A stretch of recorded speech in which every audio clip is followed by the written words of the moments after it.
Olá, meus amigos, muito bom dia, que Deus abençoe todos vocês. E que o Espírito Santo, o Espírito de Deus, o Espírito que usou os seus servos do passado para escreverem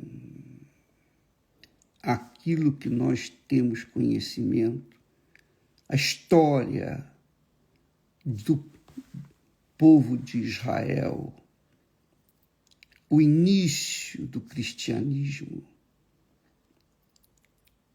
e que esse Espírito venha explicar para a gente, tirar as nossas dúvidas com respeito aos sofrimentos, às amarguras, às desgraças, porque o ser humano tem passado nesse mundo. Eu tenho certeza que tudo que aconteceu e que está registrado nas Sagradas Escrituras é para o nosso bem. É para que nós venhamos colocar nossa barba de molho, para que nós não venhamos incorrer no mesmo erro ou nos mesmos erros que os nossos antepassados tiveram. Deus é magnífico, glorioso, grandioso, misericordioso, compassivo, mas Deus é justo. E como Deus agia naqueles tempos, Ele age nos dias de hoje. Ele é o mesmo. Ele não mudou a maneira de ser. Então, você que me assiste neste momento e tem assistido estas lives sobre a história de Ana, da fé de Ana, isso tudo é para a gente aprender. Para a gente aprender e aplicar na nossa vida e não fazer e não incorrer nos mesmos erros que eles incorreram naquela altura. Bem, nós daqui a pouquinho vamos falar sobre a oração de Ana. A oração de Ana, que fez a diferença na vida dela. Não só na vida dela, mas na história do povo de Israel. E que deixou uma lição para todas as pessoas que têm sido aviltadas, que têm sido sofridas, que têm sido penalizadas por esse mundo cruel, mau, perverso. Eu estava pensando aqui no caso de Ana. Eu tenho meditado no caso de Ana. E normalmente, quando a gente lê o primeiro capítulo de 1 Samuel, a gente foca o nosso pensamento no sofrimento, na dor, nas amarguras de Ana, e nos esquecemos da Penina. A Penina era rival de Ana. Achamos que Penina realmente era uma pessoa cruel, má, perversa.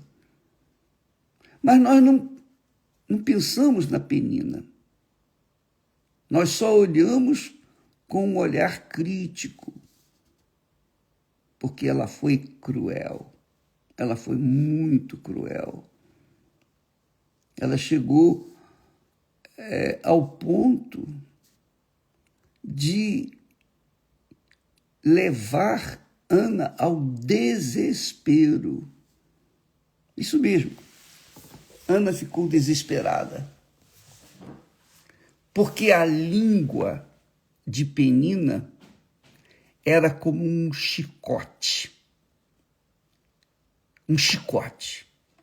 E a esterilidade de Ana era como uma ferida aberta.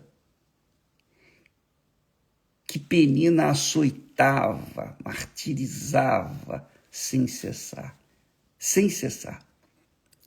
Cada palavra, imagino eu, de Penina era um golpe que não deixava marca na pele de Ana, mas sangrava a sua alma.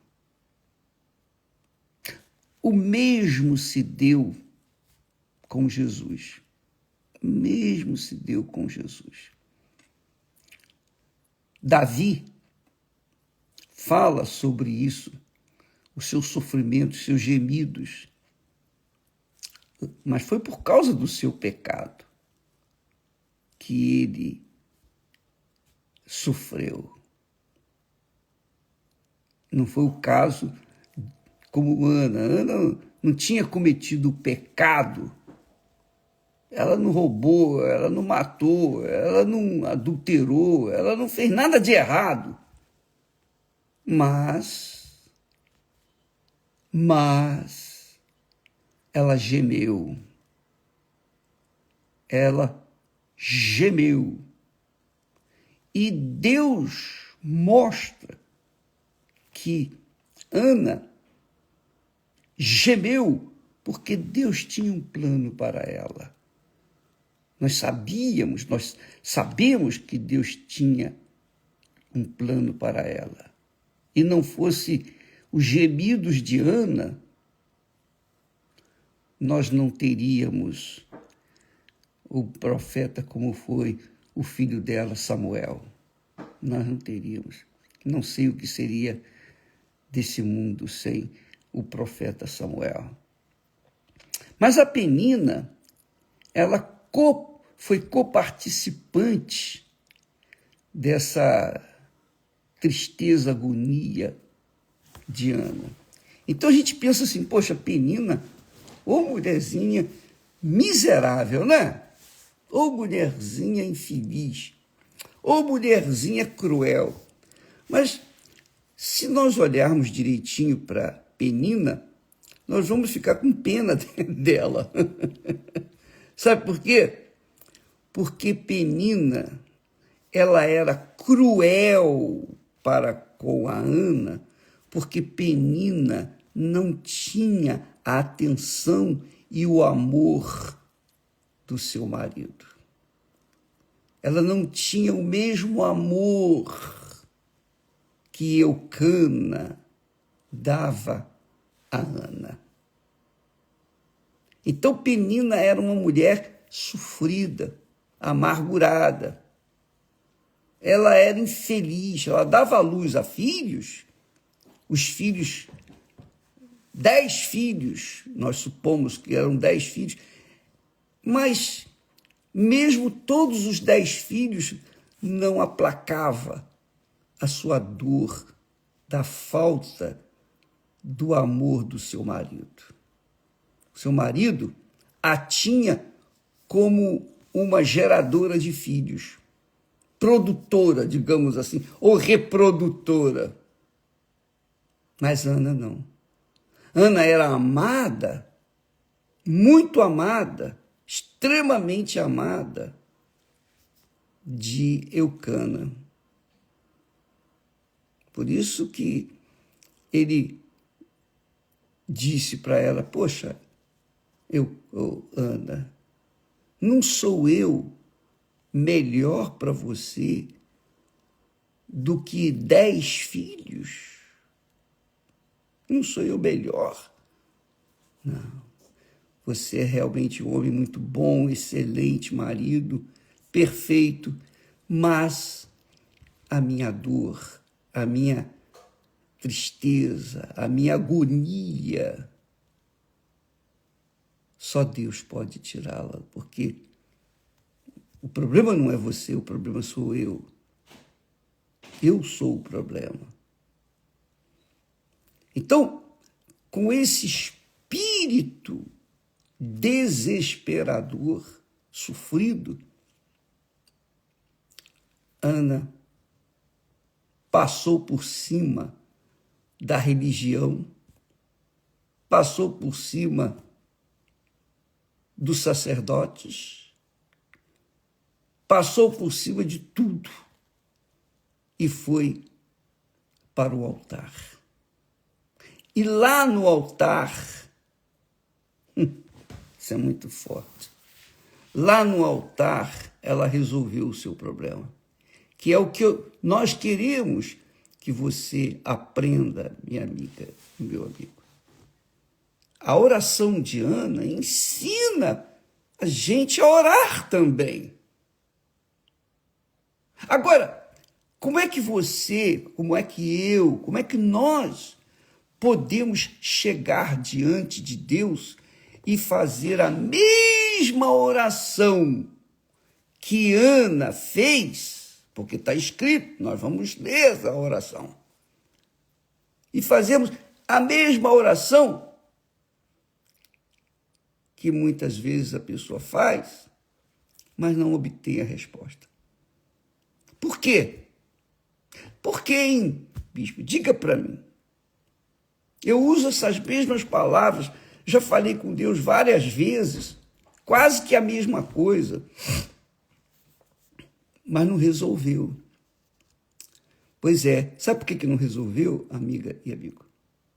E nem vai resolver, porque para você falar as palavras para Deus que Ana falou, você tem que estar no mesmo espírito de Ana, você tem que estar exatamente na posição de Ana, porque Ana tinha derramado a sua alma diante de Deus.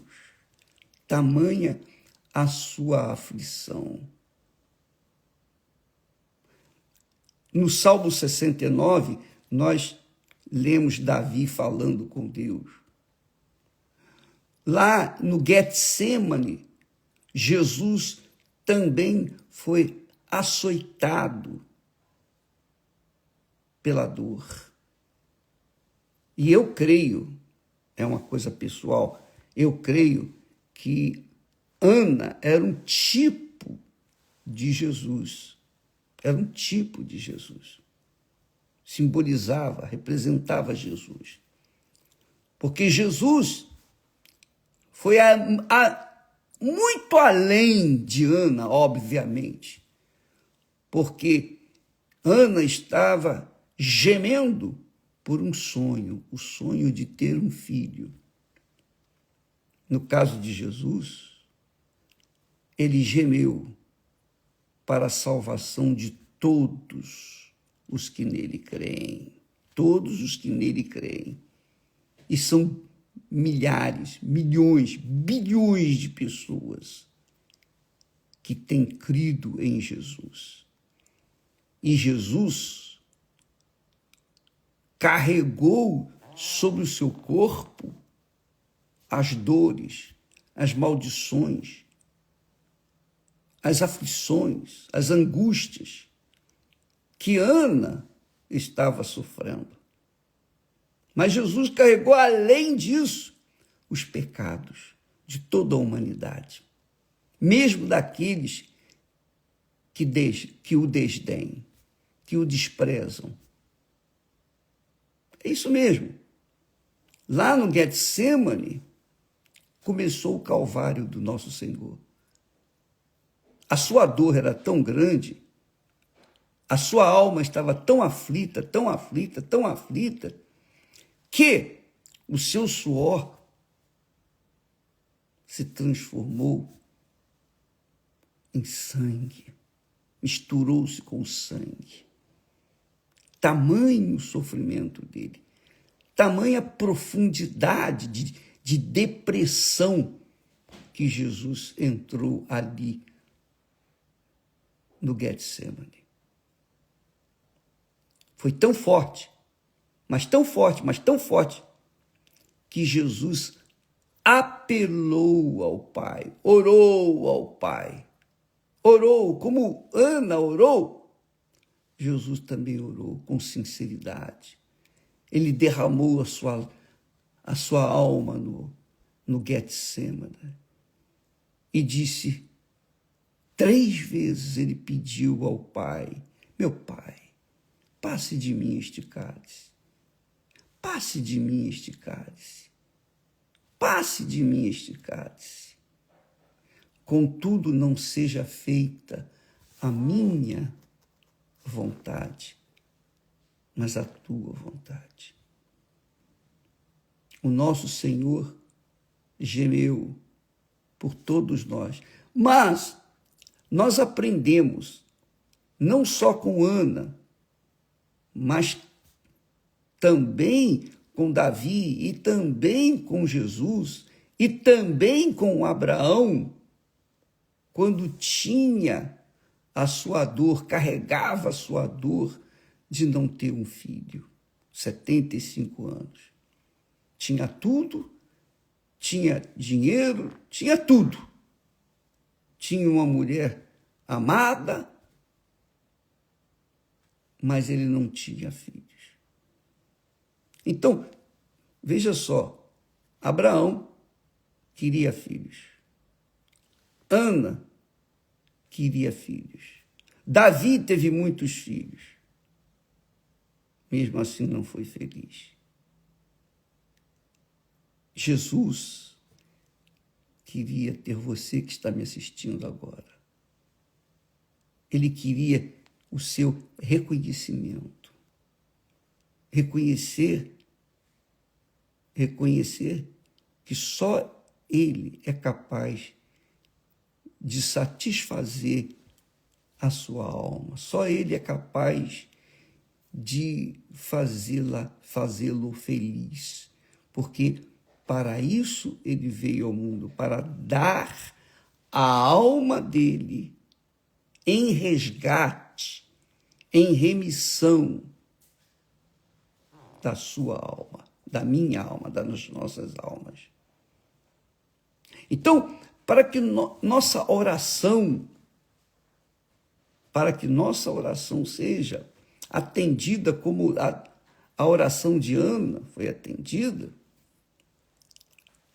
Deus falou através do seu servo.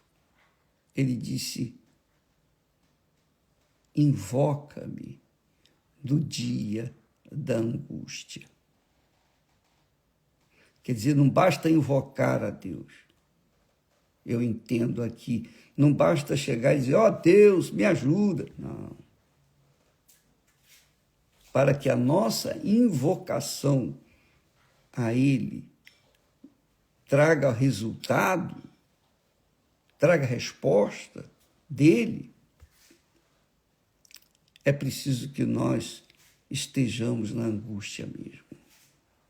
Porque não basta chegar para Ele no altar e dizer: ó Deus, tem misericórdia de mim, Senhor, está aqui minha oferta, me dá isso que eu quero. Não.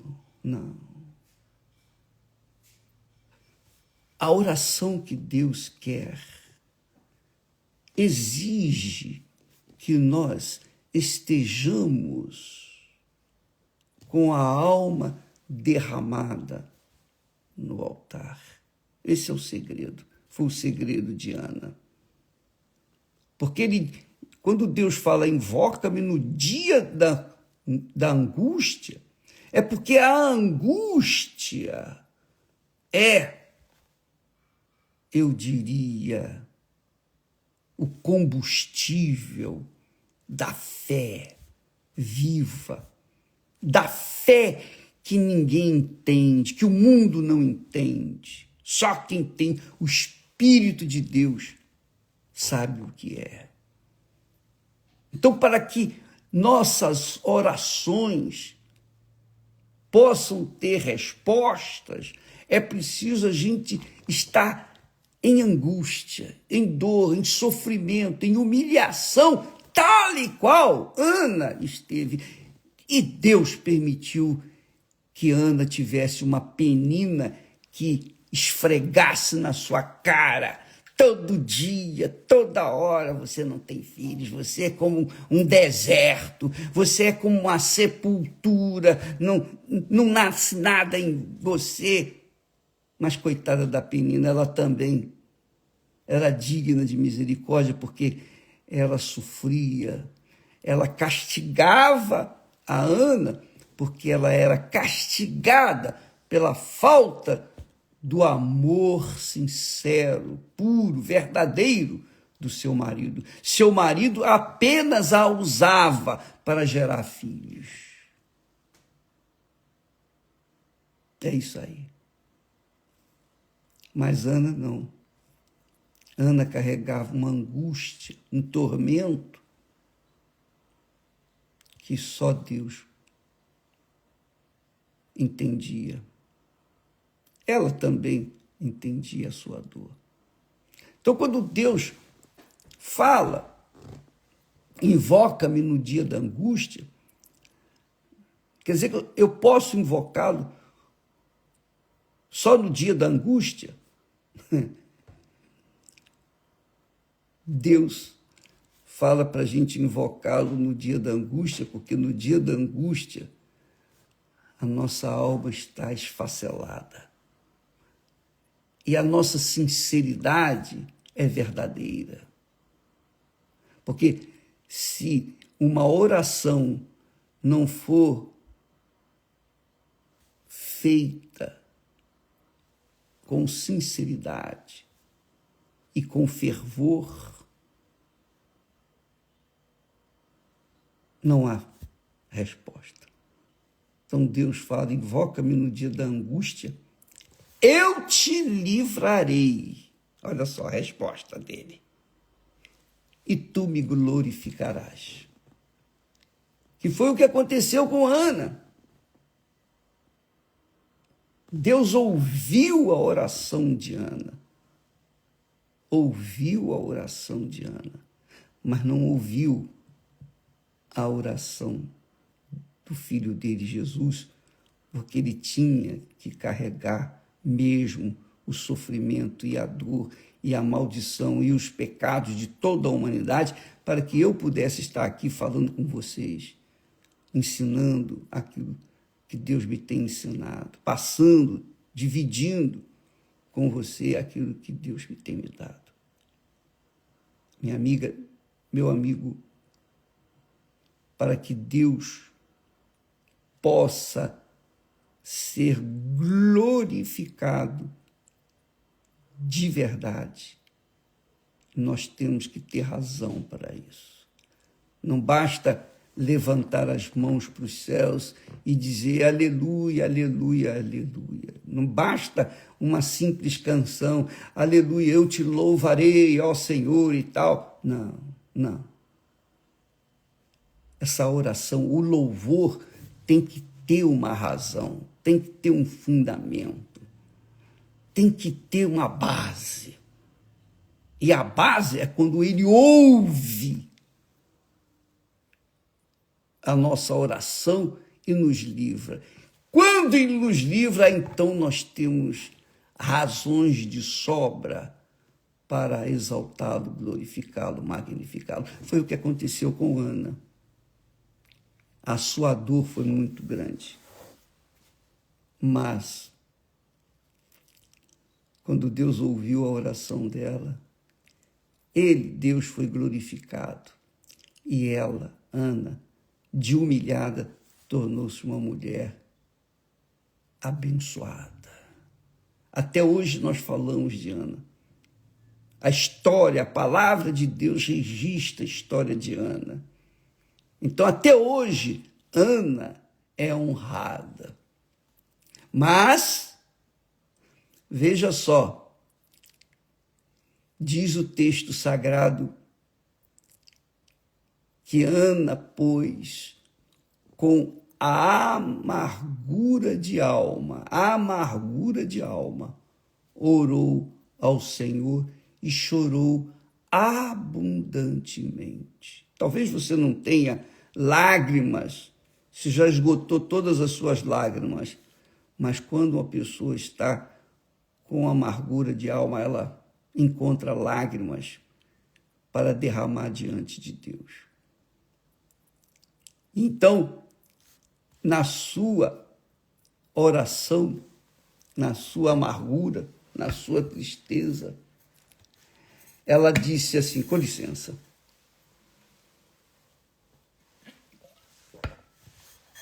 Ela disse, Senhor dos exércitos,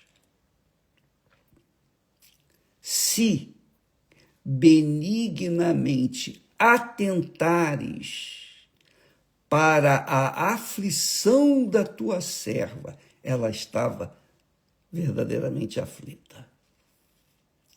Se benignamente atentares para a aflição da tua serva, e de mim te lembrares, e da tua serva não te esqueceres, mas a tua serva deres um filho homem. Olha só. Veja que ela começa uma oração humilhada, mas uma oração humilde, uma oração sincera.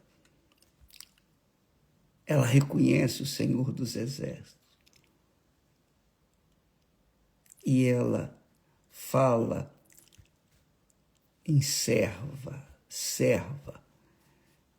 Se atentares para a aflição da tua serva, e de mim te lembrares, e da tua serva, 2 vezes, não te esqueceres, mas a tua serva, 3ª vez, deres um filho homem, ao Senhor o darei todos os dias da sua vida, e sobre a sua cabeça não passará navalha. Quer dizer, Ana estava extremamente aflita, ferida. Mas quando ela decidiu colocar o que ela mais almejava, mais sonhava na sua vida, é ter um filho, e queria um filho homem, ela ainda decidiu, eu quero um filho homem. Se o Senhor me der este filho homem, eu o darei todos os dias da sua vida, e sobre a sua cabeça não passará navalha. E, diz o texto sagrado, sucedeu que, perseverando ela em orar perante o Senhor, ela perseverou, ela continuou a orar. O sacerdote observou a sua boca, porquanto Ana, no seu coração falava, a sua alma falava, gritava, mas só se moviam os seus lábios.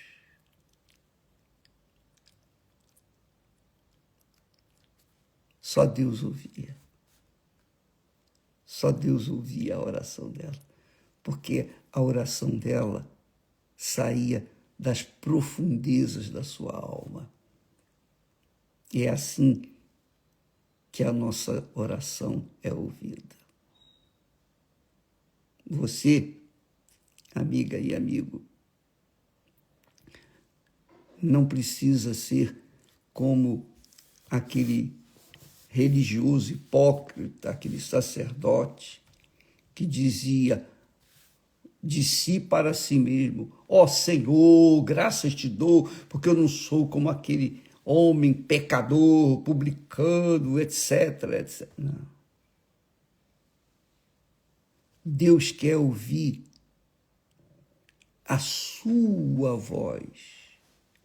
Deus quer ver a sua alma derramada no altar. As suas lágrimas que exprimem a aflição da sua alma. Não da sua, da minha, das nossas almas. E esse é o propósito do dia 12 de outubro. segundo domingo deste mês. Sem ser este domingo, no outro domingo. Nós estaremos subindo no altar de Deus. E não são as nossas ofertas que vão garantir as respostas de Deus, mas é a oferta da nossa alma. É o clamor, é a dor, é o gemido, é a sinceridade, é o fervor no altar que vai fazer-nos receber as respostas de Deus. Entendeu, minha amiga, meu amigo? Você não vai subir no altar com um envelope preparado para dar oferta. Não. Você vai subir no altar com o seu coração em prantos, sua alma derramada diante do Altíssimo. Você vai clamar por você, porque a sua dor, a sua voz, a sua oração, ela vai vir carregada da sua fé. E como que eu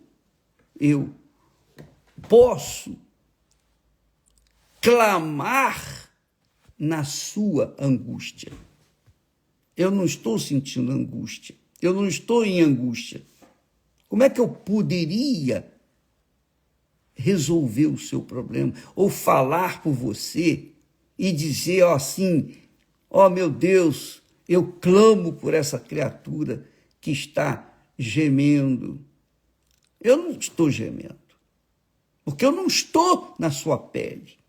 Então, nem o profeta, nem o sacerdote, nem o pastor, nem o bispo, nem o padre, ninguém pode fazer essa oração senão você mesma. E Deus quer ouvir a sua voz. Ele vai ouvir a minha voz quando eu, nesse dia de angústia, clamá-lo. No dia da minha angústia, ele ouviu também a minha oração. Eu tinha que estar angustiado. Eu tive que estar apertado pelas circunstâncias, pelas dificuldades. Eu tinha que estar desesperado para chegar e derramar minha alma diante dele. Então, essa oração, esse clamor, é você que tem que fazer. Não fique contando com o pastor, com o bispo. Não coloque dentro do seu envelope uma oferta e entregue com uma oração e entregue o bispo. Não, minha amiga. Você vai entrar por livre e espontânea vontade, vai subir no altar e vai derramar a sua alma. Você vai derramar a sua alma. Eu não posso derramar a sua alma no altar. Eu não posso. A sua alma só você pode derramar no altar. E foi o que Ana fez. Ela derramou a alma dela. Eu tenho que derramar a minha alma. E cada um tem que derramar a sua própria alma. Portanto, no dia 12, agora, dia 12, domingo, sem ser este domingo, no próximo, nós estaríamos derramando a nossa alma. Quem quiser, obviamente. E se o Espírito Santo lhe tocar para dar o seu Samuel, colocar o seu Samuel no altar, isso é ele e você e ele. Nós estaremos também derramando as nossas almas junto com você, no mesmo lugar, diante do mesmo Senhor, daquele que disse: invoca-me no dia da angústia. Eu te livrarei e tu me glorificarás. Dia 12, minha amiga, meu amigo, prepare-se. Prepare-se. Talvez você diga ao bispo: eu não posso esperar dia 12. A minha amargura é tão grande, tão grande, tão grande, que tem que ser hoje. Que dia é hoje? Eu não sei que dia é hoje, mas uma coisa eu sei: hoje você pode chegar no altar. Mas nós estamos preparando para que todos os que podem esperar até o dia 12 cheguem nesse dia para derramar a sua alma diante de Deus. Mas se você tem que derramar a sua alma hoje, então hoje o altar está disponível para você. O altar da Igreja Universal do Reino de Deus em todo o mundo estará aberto, estará disponível para tantos quantos tiverem a sua alma verdadeiramente desesperada. Invoca-me no dia da angústia, eu te livrarei. Ana encontrou esse dia de angústia, encontrou o altar, invocou o Senhor, derramou a sua alma. E Deus é glorificado na vida dela, porque dela nasceu o grande profeta Samuel, o homem que ungiu os primeiros reis de Israel, o rei Saul e depois o rei Davi. Deus abençoe a todos e até amanhã, em nome do Senhor Jesus. Amém.